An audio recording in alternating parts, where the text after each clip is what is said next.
इस मूवी का start first part की एंडिंग से होता है। अगर आपने इस मूवी का फर्स्ट पार्ट नहीं देखा तो आपको इस पार्ट की बिल्कुल भी समझ नहीं आएगी। पहले आपको इस मूवी का फर्स्ट पार्ट देखना होगा। लिंक नीचे आपको डिस्क्रिप्शन में मिल जाएगा। मूवी का स्टार्ट फर्स्ट पार्ट की एंडिंग से होता है, जहां एलियन शिप स्पेस में आकर पूरे मॉस्को को तबाह कर देते हैं। इसके पास रशियन डिफेंस सिस्टम काफी स्ट्रॉन्ग होता है और ये एक सैटेलाइट को स्पेस में लॉन्च कर देते हैं, ताकि अगर यहाँ पर एलियन स्पेसशिप मौजूद हों भी तो ये लोग इन्हें ट्रैक कर सकें। इस डिफेंस सिस्टम के हेड जूलिया के फादर कर्नल होते हैं। दूसरी तरफ हम स्पेस में हैकन के स्पेसशिप को देखते हैं, जिसे पार्ट 1 में दिखाया गया था। इस स्पेसशिप में से एक पॉट नीचे जमीन पर आकर गिरता है और वो क्रैश हो जाता है। इसके बाद जूलिया को दिखाया जाता है। इसकी कलाई में जो बैंड होता है, इस पर रिसर्च हो रही होती है। इस बैंड की वजह से इसके साथ हर वक्त सिक्योरिटी गार्ड रहते हैं। कॉलेज से जूलिया और इसके फ्रेंड गूगल को इसके फादर पिक करते हैं। इसके बाद गूगल को इसके ऑफिस ड्रॉप कर देते हैं और जूलिया को उस सीक्रेट लैब में लेकर जाते हैं,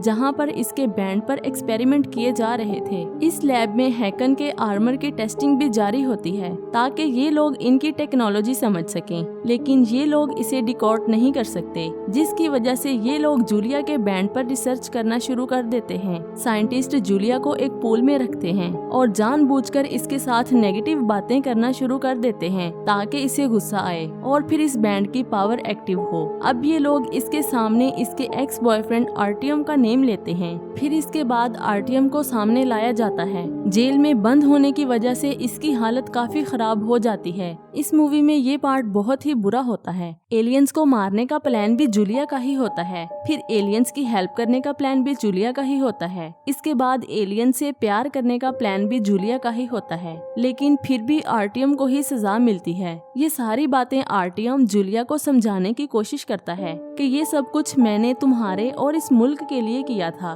फिर कहता है कि ये सजा भी मुझे ही मिल रही है। अब जूलिया को बहुत ही गुस्सा आता है, जिसकी वजह से इसके बैंड की पूरी पावर रिलीज होती है। इनका सिस्टम भी फेल हो जाता है। अब यहाँ पर कर्नल आते हैं और जूलिया को यहाँ से लेकर चले जाते हैं। अब जूलिया को एक पर्सनल गार्ड दिया जाता है, जिसका नेम इवान होता है। जूलिया इसके साथ एक क्लब में ड्रिंकिंग करने जाती है। इस क्लब में हैकन भी आ जाता है। वो जूलिया को अपने साथ जाने का कहता है, लेकिन जूलिया को लगता है कि ये उसका वहम है, जिसकी वजह से वो इसे इग्नोर कर देती है। अब इवान हैकन को मारना शुरू कर देता है और इन दोनों में बहुत बुरी लड़ाई शुरू हो जाती है। इस लड़ाई में हैकन जूलिया को यहाँ से लेकर चला जाता है। स्पेस में हैकन का जो स्पेसशिप होता है, इसमें जितने भी इलेक्ट्रॉनिक डिवाइसेस होती हैं, वो डिवाइसेस जमीन के इलेक्ट्रॉनिक डिवाइसेस के साथ कनेक्ट होती हैं, यानी कि हैकन किसी भी चीज को कंट्रोल कर सकता है। हैकन सोल को ऑर्डर देता है कि एक BMW को हैक करके यहाँ पर लेकर आया जाए। जब ये कार इनके पास आती है तो इसमें ऑलरेडी एक कपल मौजूद होता है। इनका पीछा करते हुए इवान भी यहाँ पर आ जाता है,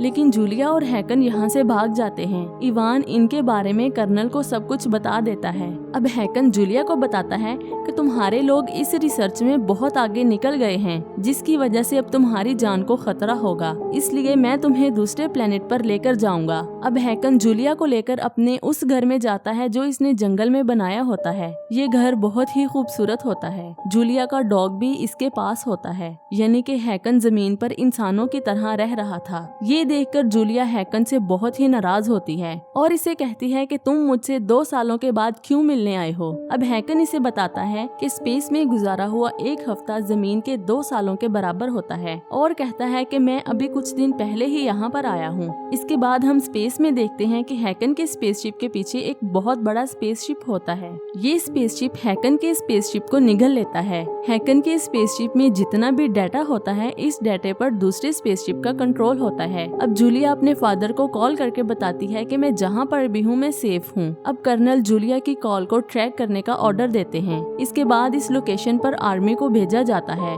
आर्मी इस जगह पर पहुंचकर कर्नल की नेक्स्ट इंस्ट्रक्शन का वेट करती है कि इतने में वो स्पेसशिप कर्नल की तमाम कॉल्स को हैक कर लेता है और इन्हें मैनिपुलेट करता है। जैसे कि कर्नल कहते हैं कि डोंट किल देम, इसकी कमांड उल्ट हो जाती है। डोंट किल देम की जगह किल देम की कमांड चली जाती है, जिसकी वजह से मिलिट्री के तमाम लोग फायरिंग करना शुरू कर देते हैं। अब हैकन पानी से अपना पॉट निकालता है और जूलिया को यहाँ से लेकर जाता है। इतने में जूलिया को एक गोली लग जाती है। इनसे बचने के लिए हैकन अपना शिप बहुत ही दूर लेकर चला जाता है। एयरफोर्स के लोग इनके पीछे मिसाइल को लॉन्च कर देते हैं। कर्नल को अंदाजा भी नहीं होता कि उसकी बेटी के पीछे इतना बड़ा मिसाइल लॉन्च किया गया है। हैकन का ये पोर्ट पानी के जरिए चलता है, जिसकी वजह से सिटी का पानी खत्म होना शुरू हो जाता है। दूसरी तरफ मिलिट्री के लोग आरटीएम को लेकर किसी और जगह पर जाने का फैसला करते हैं, लेकिन आरटीएम मौका देखते ही हैकन का आर्मर पहनकर यहाँ से भाग जाता है। इसके बाद हम हैकन के स्पेसशिप को देखते हैं, जिसके ऊपर चारों तरफ से हमला हो रहा था, जिसकी वजह से हैकन नीचे गिर जाता है।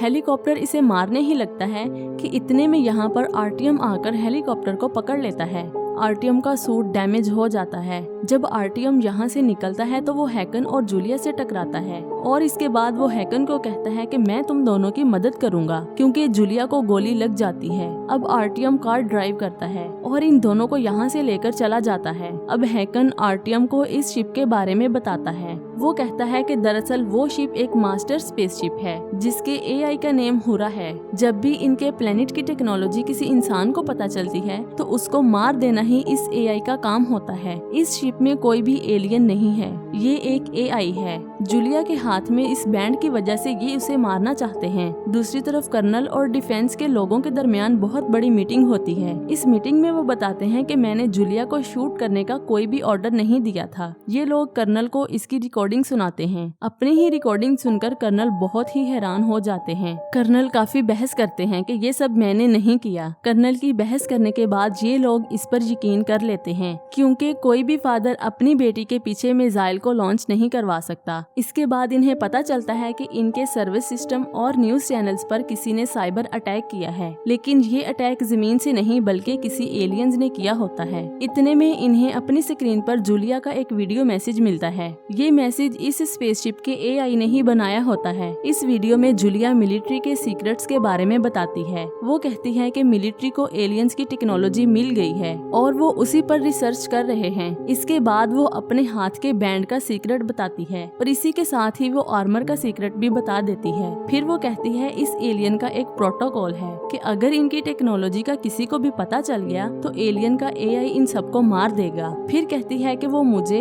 हैकन को और मिलिट्री के लोगों को मारना चाहते हैं। ये बात जब सब लोगों तक पहुंचती है तो वो काफी गुस्सा हो जाते हैं कि इनकी रिसर्च करने की वजह से एलियंस हम पर अटैक कर रहे हैं और काफी लोग डिफेंस सेक्रेटरी की बिल्डिंग के नीचे आकर खड़े हो जाते हैं। यहाँ पर डिफेंस सेक्रेटरी सबको ऑर्डर देते हैं कि अब कोई भी डिजिटल टेक्नोलॉजी को यूज नहीं करेगा। दूसरी तरफ जूलिया, आरटीएम और हैकन गूगल के घर जाते हैं और इसे पानी में लेटा देते हैं। हैकन इसे बताता है कि जूलिया अब इंसान नहीं रही, इसकी बॉडी और इसका डीएनए सब कुछ चेंज हो रहा है। इसी दौरान एआई इनके मोबाइल्स हैक करके इन्हें धमकियां देना शुरू कर देता है कि अगर इन्होंने जूलिया को ना मारा तो वो इनकी फैमिली और इनके फ्रेंड्स को मार देगा। ऐसी ही एक कॉल इवान को इसकी वाइफ की आवाज में रिसीव होती है। वो कहती है कि अगर तुमने जूलिया को ना मारा तो तुम्हारा बेटा मारा जाएगा। अब इवान एक कश्मकश में पड़ जाता है, क्योंकि इसका मिशन तो जूलिया को प्रोटेक्ट करना होता है। दूसरी तरफ ये सारा माहौल देखकर आरटीएम गूगल की मदद से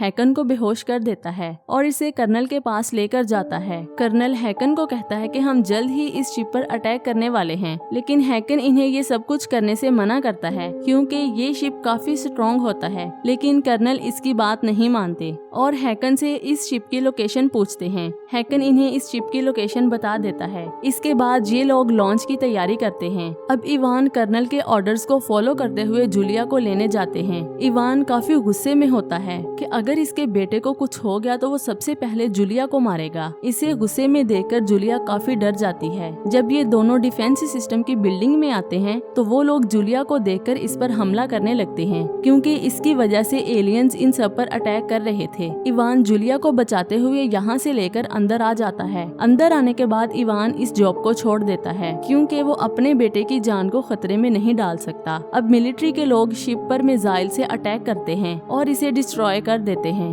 थोड़ी देर के बाद ही ये सब लोग खुश हो जाते हैं, लेकिन इतने में हैकन को स्पेसशिप की तरफ से कॉल आती है और एआई उसे एक और मौका देता है कि वो जूलिया को मारकर वापस अपने प्लेनेट पर आ जाए। लेकिन वो मना कर देता है। अब वो स्पेसशिप जमीन की तरफ आने लगता है। ये शिप बहुत बड़ा होता है जिसकी वजह से यहाँ पर अंधेरा हो जाता है। ये शिप जमीन के पानी को अपनी तरफ खींचना शुरू कर देता है। इस सिटी में चारों तरफ पानी फैल जाता है। लोग अपनी जान बचाने के लिए ऊंचाई की तरफ भागना शुरू कर देते हैं। इस शिप के आसपास बहुत ज्यादा पानी होता है। अब सारे लोग बहुत जल्द डूबने ही वाले थे। हैकन जूलिया और आर्टियम को एक हेलीकॉप्टर में भेज देता है और खुद कर्नल के पास आता है और उसे अपना प्लान बताता है। फिर इसके बाद वो एक कैप्सूल में रॉ शिप की तरफ जाना शुरू कर देता है। कर्नल इसे लोकेशन बताते हैं। दूसरी तरफ जूलिया का प्लेन तूफान की वजह से क्रैश हो जाता है। जूलिया बहुत ही गुस्से में आ जाती है जिसकी वजह से वो अपनी आइडेंटिटी आसपास के लोगों को रिवील करती है ताकि सब लोग उसे मार दें। लेकिन आर्टियम इसे ऐसा करने से मना करता है और इसे प्रोटेक्ट करता है।